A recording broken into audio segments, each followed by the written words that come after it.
يعني في البيزنس بتاعنا ده انا بشوف ناس كتير بتستصعب انه يجيب عميل. انا بشوف الاخطر والاصعب انك تخسر عميل. عادي ان انت تجيب عميل جديد، لكن تخسر عميل انا بشوفها كارثه في البيزنس.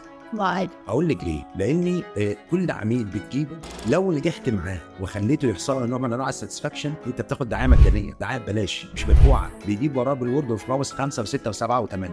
في ناس بينتهي علاقته بالعميل اول ما بيشتري خلاص، مع ان العميل عايز بوست برشيز، عايز بعد ما يشتري يلاقي ناس تحل له مشكله. فعلاقتك بالعميل دي مش حاجه بتنتهي لما يشتري، العميل علاقته بيه مستمره طول العمر. الناس اللي بتعمل بروباجندا كبيره قوي في الماركت ويفضل يوعد يقول لك انا هعمل واعمل، فلما يجي الواحد ياخد الخدمه منه يلاقي الدليفري عنده اقل او مش زي ما هو توقع. الماركتير الذكي ما يعملش كده، بالعكس ده في ناس كتير بروميس ليس والدليفري هو. يعني مثلا لما تروحي تفولي في بنزين ودفعت الفلوس وكله تمام وانت ماشيه بيقول لك ليكي هديه معايا فاداكي باكت مثلا كلينكس، دي تعتبر جيفت اوفر اكسبكتيشن بتاعك.